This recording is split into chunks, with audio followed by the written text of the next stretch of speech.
the leader in HD. This is 12 News Today. From Senator McCain to Shaq, the Twitter bandwagon gets bigger by the day, big time. Tweeting is a big time trend. It is taking off. It already is. And you know what, though? It still may be foreign to a lot of you out there. It is still foreign to me. So Charlotte Risch is the owner of Media Push. She's been kind enough to come in studio bright and early this morning to give us a Twitter tutorial. Hi, Yes. Charlotte. Hello. Thanks for being here this morning. So tell us all about Twitter and also go into the lingo because it does have some specific lingo. Okay, well, first of all, Twitter is basically a microblog. You have 140 characters or less to be able to put out your tweet. And what a tweet is basically that 140 characters. 140, and then the spaces are included in that 140. So it's got to be short. Yes, it's very short, sweet, to the point. Okay, tweet, and then what's the other lingo? What are some of the other words? You're tweeting, that's kind of the verb. Instead of saying that you're twittering, you're tweeting. You're putting out information. Why do you think this one, why did Twitter take off versus some of the other stuff that's out there on the internet? I believe it's basically a phenomenon where people are able to share information quickly with each other. It's kind of like a virtual office cooler. Okay. And you can get really close with people that you may not necessarily have ever been able to have contact with or talk to. So you were talking about McCain or Shaq. They actually are tweeting a lot and talking about things that are going on in their life, and you're able to either read their thoughts, see what they're doing, and you can interact with them also. You can reply to them, and many times they'll reply back to the people who are following them. And that's something where in normal life you're not necessarily ever going to be able to communicate with John McCain or Shaq.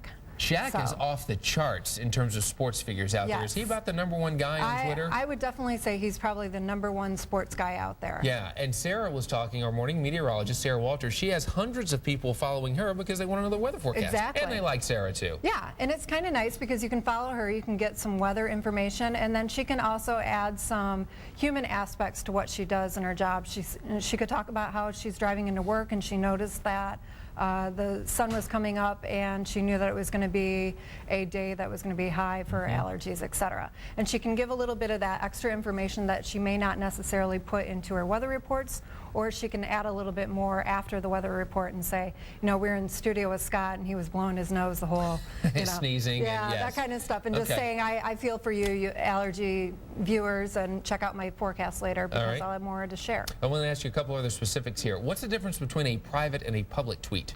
Okay.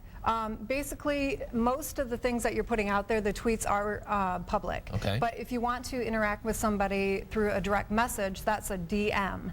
And that's basically where you can sit there and send a message directly to somebody. You can only do it when you're following them and they're following you.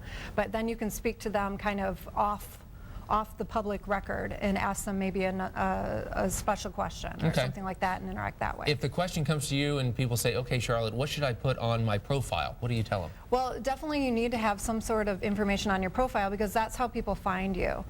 When you go onto Twitter, many times people are looking for people who share common interests, things that they're interested in, etc. So in your bio, kind of have some information about who you are, maybe where you're at, maybe your job, and maybe a hobby or two. So for me, I say I'm a Midwest girl who loves living in the Arizona sun.